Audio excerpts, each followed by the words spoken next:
ಭಾಳ ಮುಖ್ಯವಾಗಿ ಇವತ್ತೇನು ನಿನ್ನೆ ನಡೆದಂಥ ಒಂದು ಘಟನೆ ಪಾಕಿಸ್ತಾನ್ ಜಿಂದಾಬಾದ್ ಅನ್ನುವಂಥದ್ದು ನಾಜೀರ್ ಹುಸೇನ್ ಅವರ ಬೆಂಬಲಿಗರು ಕೂಗಿರುವಂಥದ್ದು ಈ ಮಾಧ್ಯಮದಲ್ಲಿ ವರದಿಯಾಗಿರುವಂಥದ್ದಿದೆ. ಇದೆಲ್ಲ ಒಂದು ಕಡೆ ನಿಜಕ್ಕೂ ಈ ಒಂದು ಘಟನೆ ಭಾಳ ನೋವನ್ನು ಇಡೀ ನಾಡಿನ ಜನತೆಗೆ ತಂದಿರುವಂಥದ್ದು. ಅದರಲ್ಲೂ ವಿಧಾನಸೌಧದ ಒಳಗೆ ನಡೆದಿರುವಂಥದ್ದು ನಿಜಕ್ಕೂ ನೋವಿನ ಸಂಗತಿ. ಹಾಗಾಗಿ ಎಲ್ಲ ಒಂದು ಕಡೆ ಸರ್ಕಾರ ಮತ್ತು ಆ ವ್ಯಕ್ತಿ ಯಾರು ಸೈಯದ್ ನಾಜೀರ್ ಹುಸೇನ್ ಅವರು ಏನು ಮಾಧ್ಯಮದವರು ಅವ್ರನ್ನ ಪ್ರಶ್ನೆ ಮಾಡಿದಾಗ ಅವ್ರ ಉತ್ತರ ನೀವು ನೋಡಿದ್ದೀರ. ಇವೆಲ್ಲವನ್ನು ಇವತ್ತು ಸರ್ಕಾರದ ಗಮನವನ್ನು ಸದನದ ಒಳಗೆ ತರುವಂಥ ಪ್ರಬಲವಾಗಿ ಪ್ರಯತ್ನವನ್ನು ಮಾಡಿದ್ದೀವಿ. ಆದರೆ ಸರ್ಕಾರ ಇನ್ನೇನು ಇದನ್ನು ಒಪ್ಕೊಳ್ಳಿಕ್ಕೆ ತಯಾರಿಲ್ಲ, ನಡೆದಿಲ್ಲ ಅನ್ನುವಂಥ ರೀತಿಯಲ್ಲಿ ಉತ್ತರವನ್ನು ಕೊಡ್ತಿದ್ದಾರೆ. ಹಾಗಾಗಿ ಘಟನೆ ನಡೆದಿದೆ ಅನ್ನುವಂಥದ್ದು ನಾವು ಭಾಳ ಸ್ಪಷ್ಟವಾಗಿ ಹೇಳ್ತಾ ಇದ್ದೀವಿ. ಇದಕ್ಕೆಲ್ಲೋ ಕಡೆ ಕ್ರಮವನ್ನು ವಹಿಸಿಲ್ಲ. ಕ್ರಮವನ್ನು ವಹಿಸದ ಕಾರಣ ಇವತ್ತು ಸರ್ಕಾರವನ್ನು ಭಾಳ ಪ್ರಬಲವಾಗಿ ಬಯಲಿಗೆಳೆಯುವಂಥ ಕೆಲಸವನ್ನು ಮಾಡಿದ್ವಿ. ಇವತ್ತು ಧರಣವನ್ನು ಮಾಡಿದ್ದೀವಿ. ಸರ್ಕಾರದ ಉತ್ತರ ತೃಪ್ತಿಕರವಾಗಿಲ್ಲ, ಅದರ ಕ್ರಮ ತೃಪ್ತಿಕರವಾಗಿಲ್ಲ.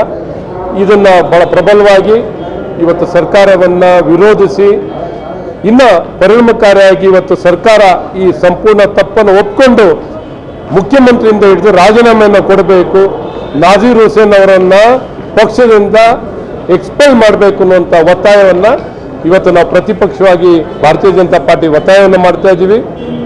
ಇದನ್ನು ಸ್ಪಂದಿಸದ ಕಾರಣ ಇವತ್ತು ಧರಣ ಮಾಡುವಂಥದ್ದಾಗಿದೆ. ಮುಂದಿನ ಕಾರ್ಯಕ್ರಮ ರಾಜ್ಯಪಾಲರಿಗೆ ತಿಳಿಸುವಂಥದ್ದು, ಬೇರೆ ಏನಾರ ರಾಷ್ಟ್ರಪತಿಗೆ ತಿಳಿಸುವಂಥದ್ದು ಇವೆಲ್ಲ ಆಗಲೇಬೇಕಾಗುತ್ತೆ. ಎಲ್ಲ ಒಂದು ಕಡೆ ಈ ಘಟನೆ ನಡೆದಿರೂ ಇನ್ನು ನಡೆದಿಲ್ಲ ರೀತಿಯಲ್ಲಿ ಸರ್ಕಾರ ನಡೀತಿದೆ. ಹಾಗಾಗಿ ಇವತ್ತು ಸರ್ಕಾರ, ಕಾಂಗ್ರೆಸ್ ಸರ್ಕಾರ ಸಂಪೂರ್ಣ ರಕ್ಷಣೆಯನ್ನು ಕೊಡ್ತಿದೆ.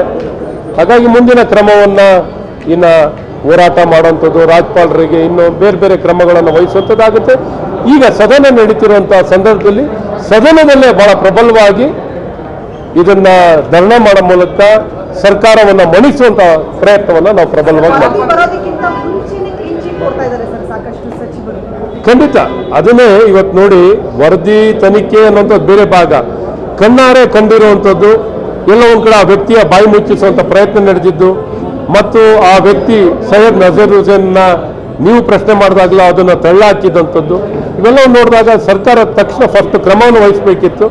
ತನಿಖೆ ನಡೆಯುವಂಥದ್ದು ಅದು ಹಂತವಾಗಿ ತನಿಖೆ ನಡೆಯುವಂಥದ್ದು, ಸಾಕ್ಷಿ ಆಧಾರ ಪುರಾವೆಗಳನ್ನು ಕೋರ್ಟಿಗೆ ಕೊಡ್ಲಿಕ್ಕೆ ಬೇಕಾಗಿರುವಂಥದ್ದನ್ನು ಅವ್ರು ಸಲ್ಲಿಸ್ಕೊಂಡು ತಯಾರು ಮಾಡ್ಬೋದಿತ್ತು. ಈಗ ತಕ್ಷಣ ಬಂಧಿಸುವಂಥ ಕೆಲಸಗಳನ್ನು ಸರ್ಕಾರ ಮಾಡಿಲ್ಲ.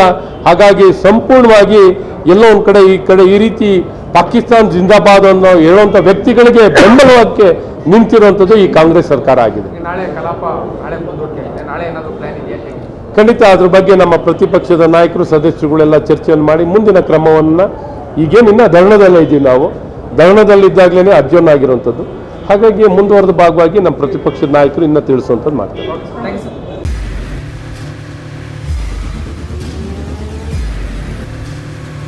ಪ್ರಜಾಮಾರ್ಗ ನ್ಯೂಸ್, ಇದು ಜನಸಾಮಾನ್ಯರ ಧ್ವನಿ. ನಮಸ್ಕಾರ. ನೀವು ನೋಡ್ತಾ ಇದ್ದೀರಾ ಪ್ರಜಾಮಾರ್ಗ ನ್ಯೂಸ್. ರಾಷ್ಟ್ರದ, ರಾಜ್ಯದ ರಾಜಕೀಯದ ಬಗ್ಗೆ ಹೆಚ್ಚಿನ ಸಿನಿಮಾ ಅಪ್ಡೇಟ್ಗಳಿಗಾಗಿ ಫಸ್ಟ್ ಲೈಕ್ ಮಾಡಿ, ಸಬ್ಸ್ಕ್ರೈಬ್ ಆಗಿ, ಹಾಗೆ ಫಾಲೋ ಕೂಡ ಮಾಡಬೇಕು.